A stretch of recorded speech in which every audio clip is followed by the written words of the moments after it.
And then COVID hit, and I'm sitting on my couch there in Coeur d'Alene, not doing a whole lot for a couple weeks, thinking, what the heck am I going to do? Laid off, not doing a whole lot. Yeah. And I'm like, you know what? It's time for me to put my big boy pants on, buddy.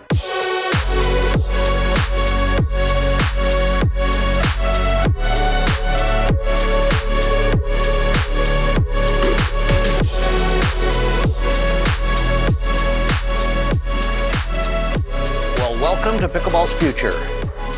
This is the podcast where we talk about where this hot, fast, growing sport is going, who's going to take it there, when it's going to happen.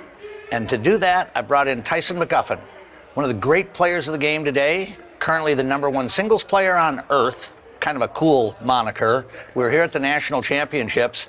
The thing that I want to do as I bring Tyson in is talk about what's unique about Tyson in addition to what he does on the pickleball court. Tyson, welcome. Paul, thanks for having me, brother. Oh, you bet. Taking a look at this backdrop here, we are definitely in a very beautiful place. Always love coming to nationals. Always obviously love coming to the Indian Wells Tennis Garden. Got a lot of history here. I've had some great results, and actually as a kid, I used to come and check out BMP, watch some of the tennis grapes, and actually my mom caught a ball in the crowd from Anna Ivanovic back in 2007, and actually the first year I came, it was my senior graduation present from my mother. I was a Rafa Nadal fanatic. I had long hair at the time, not at the tournament obviously, but when I played tennis. I would even wear capris. I would wear the cutoff. I'd wear the headband. I looked just like Rafa, man. And actually, what's cool about this year is that we get access to the locker rooms, and the same locker rooms that some of the greats obviously use when they're at this tournament. And something I just mentioned in a previous interview is that I'm going to find Rafa's locker, and I'm probably going to sleep in it. But happy to be hanging out with you here, brother. Selkirk has been a big sponsor of mine for the last 7 years. I mean, ever since I've been on tour. I've had my signature in Victa paddle since 2018. The first iteration was the Amped, and now we're coming out with a signature Power Air, kind of similar color scheme. Nobody really knows that yet, but similar color scheme. That's why we've got you here. We want to hear about what's coming. Oh yeah, what the future is. So that gold signature Amp that everybody loved and aesthetically was probably the best looking paddle in the game. The Power Air, it may look a little similar to that, and I'm gonna bring the gold back, if you know what I mean. Hey, very cool indeed. Well, one of the things that I look forward to in terms of getting a chance to sit down with you is, to me, you are the poster child for how a professional athlete conducts their business. Obviously, a lot of your business is building your brand, being on court, but all of the things that you do with your camps, with your podcasts, your presence in the sport is just from end to end.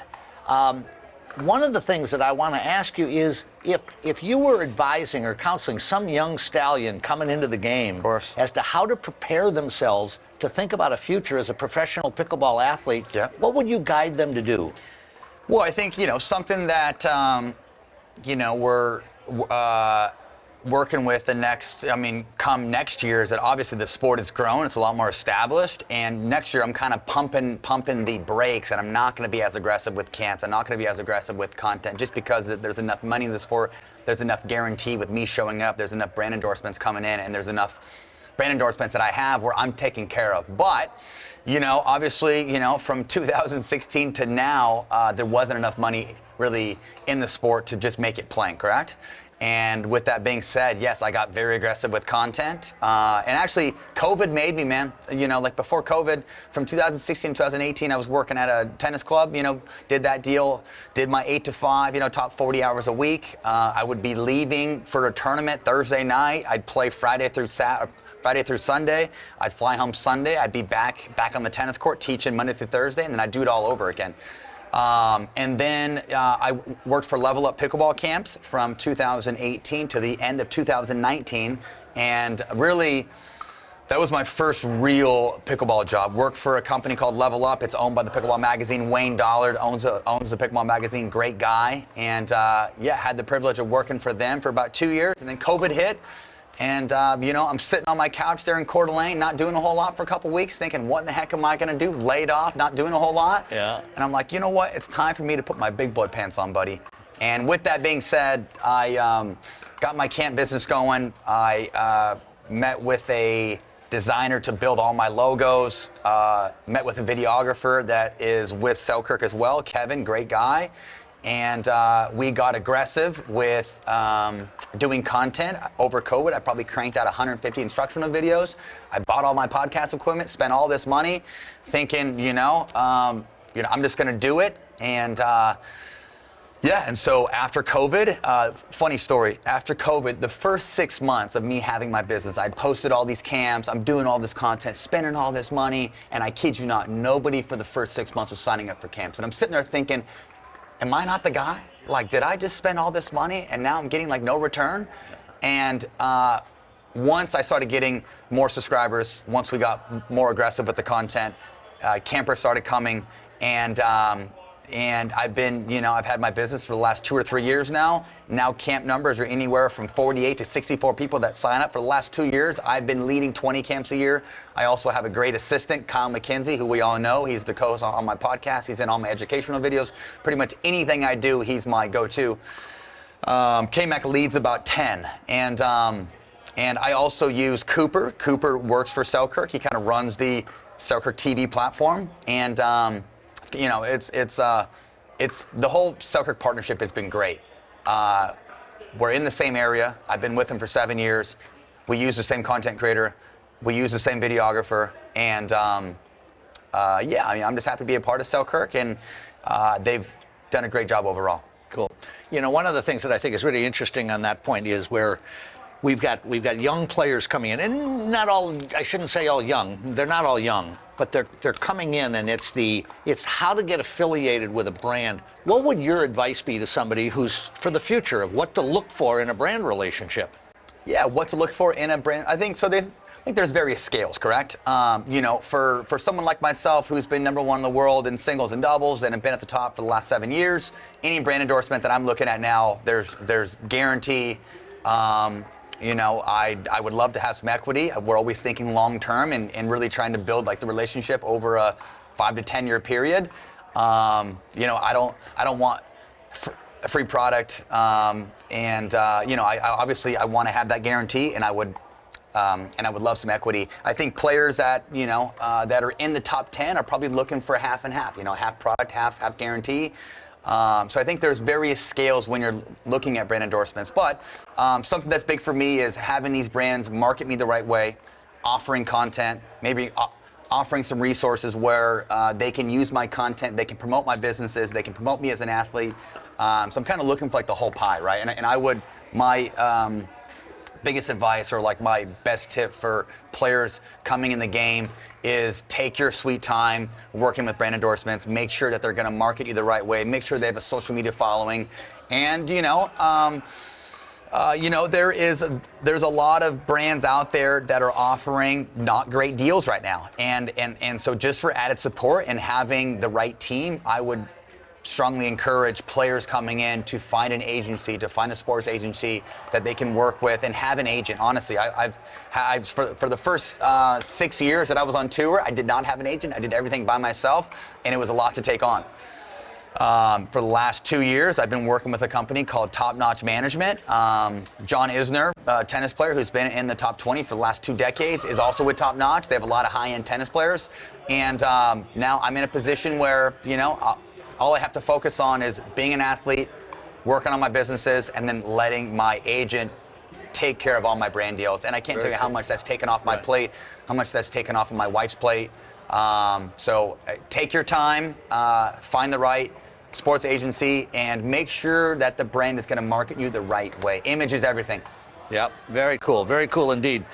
Something that I see in you particularly in the marketplace is you've been able to do such an amazing job of building the Tyson McGuffin brand in addition to Tyson McGuffin the player.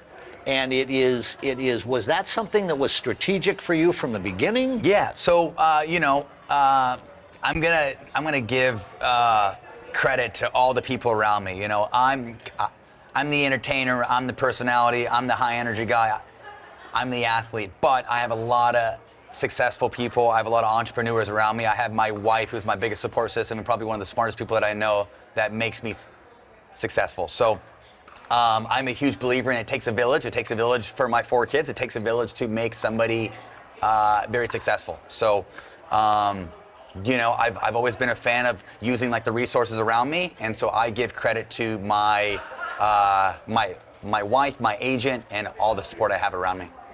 Very cool. You know, as I think about where this sport is coming from, you know, you talk about 7 years. I mean, we've been through generational upheaval in 7 years in pickleball since you got started in it. As you're seeing things, and I know you've done some things, I think in Europe and in Asia.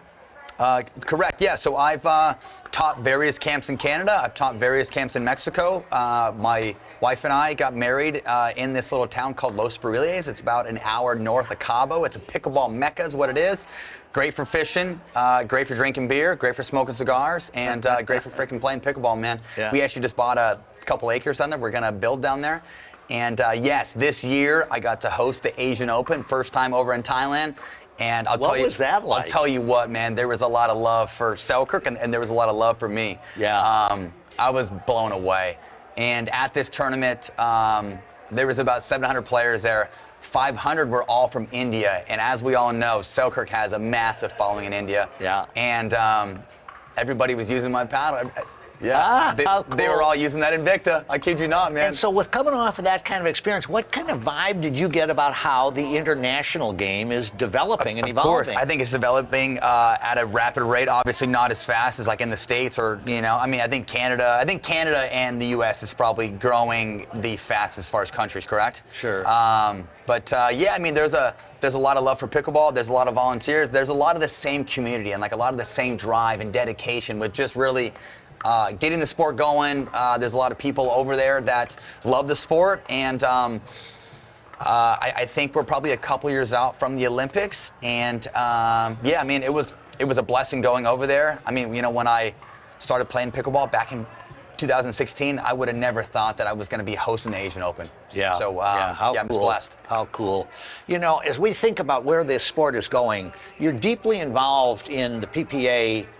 We've got different angles that are out there, different strategies that different groups are taking. But in the PPA, where you're instrumentally involved in that thing, your group is now adding teams. You're bringing in some of the biggest celebrities. This Mark Cuban edition. We've got 5 more to come here in the next foreseeable future. What's your take on where you think we're going to go, let's say in a 2 to 3 year cycle? Yeah, I think the beauty of the sport is that everybody can play, right? And whether it's, you know, low income, medium income, high income, or high-end celebrities. And what's great is that there's a lot of celebrities that like to golf, that like to play tennis. But as we know, tennis is very complex. Golf is very complex. This sport is beautiful, and what's great about it is that it's easy to play, it's cheap, and I honestly see celebrities taking over the sport to a certain degree, and maybe even having like a celebrity tour. As we see celebrities buying teams, and you know, and it's probably a bit more status oriented, if you know what I mean. But I think we're on the right path for greatness. I think we're on the right path for pickleball in 10 years to be the top racket sport out there.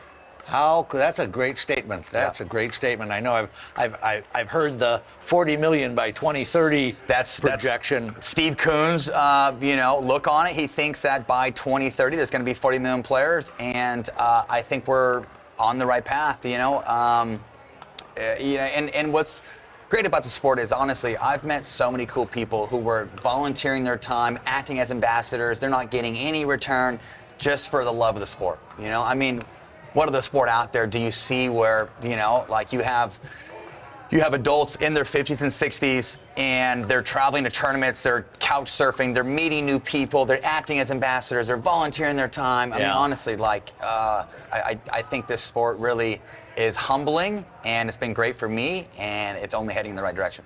Cool. You know, the last thing I really want to just touch on is Tyson the dad. You know, it's great to hear. You know, one of the things that I've seen in this sport, and being kind of on the older guy side of the sport, but seeing this generation of yours coming into this, and there are so many really family-focused people, and it's almost like we're getting a family vibe at the pro levels. The number of times I'm seeing children, parents, you know, nannies dragging the kids along. Of course. And is that something that you see a lot of? You know, when I'm in Utah, I can't tell you how many young families in Utah are playing pickleball and are very active. You know, I have my mom who acts as our full-time nanny. We have 4 beautiful children. It takes a village, like I mentioned earlier. You know, I definitely could not do it without my wife or without my mom. My kids are a blessing. You know, they definitely keep me up at night when I'm on the road. But yeah, man. I mean, I think, you know, this sport really caters to everybody. It caters to the older demographic. It caters to kids. You know, like when I used to teach tennis back in the day, the first couple years I was playing pickleball. When I was still teaching tennis, I would introduce pickleball first to 10 and under kids, and then once they got a feel of the wiffle ball, then I would introduce a tennis ball. And so, and I see more tennis directors and more tennis clubs using that, where they're using pickleball as like the first progression to tennis. And once kids are able to have a 10 to 20 ball rally in pickleball, then they can kind of move them to like the next tennis ball, right? Absolutely, yeah. And yeah, like my son Ty, he's 8 years old. He loves playing pickleball. He also plays tennis. He's going to be playing in his first national tournament come 2023. He's also probably going to be playing some PPA events as well. And what's cool about the sport is that youth pickleball is taking off. I mean, Nationals here is offering events. U.S. Open is offering events. PPA offers junior events. I teach free kids clinics for the PPA. So for all the parents out there, if you're at a PPA event, usually on the Wednesday before from 3 to 5, you'll see me out there with about 40 or 50 kids. And parents, I definitely need your help as well. But yeah, something I love to do is give back and give back to the youth. And not only are we seeing that, but we're seeing middle school pickleball. We see AAU pickleball in Florida. And I think it's only a matter of time before there's a little junior tour, if you know what I mean. Yes, sir. Yes, sir. All right. As we're getting ready to wrap this up, buddy, you and I are sitting here recording this at the U.S. Nationals 2022. What am I going to see from TM this week? You're going to see nothing but greatness, man. You know, I've won my first major at Nationals back in 2017. Wasn't at this venue. Was in beautiful Casa Grande, Arizona. Last year I came in, did some damage, was able to bring the goods, put on a complete show from Thursday through Sunday on championship court, and ended up winning the national title in men's doubles and singles. And so this year, I'm coming off a win this last weekend. I played the Texas Open this last weekend. First time beating Ben in 3 years, man. Talk about living a nightmare for too long. Finally got over the hump. I honestly feel like I'm a brand new man right now. I kind of lost sight of who I was for a little bit. And with that being said, it's just kind of a long, grindy season. And, you know, with that, you kind of lose sight of like the inner dog, the inner fight. And my something I'm working with now. I have a mental coach. I have a trainer. I have my mental coach on the phone anytime I need him. I have my trainer flying in tonight. So I'm a huge believer in putting good people around you, having a good support system. And yeah, man, I mean, the last 3 months I've been back in the gym, getting bigger, and, you know, feeling inspired, dedicated, and after doing it for 7 years, having good people, having new people to like inspire you and to kind of give you some life goes a freaking long ways. And I feel like I'm a brand new man, and you will see me active on Championship Sunday, bringing the goods. Tyson McGuffin, I have really enjoyed having a chance to chat with you. Ladies and gentlemen, Tyson McGuffin, let's watch him this weekend at Nationals. Thanks, brother.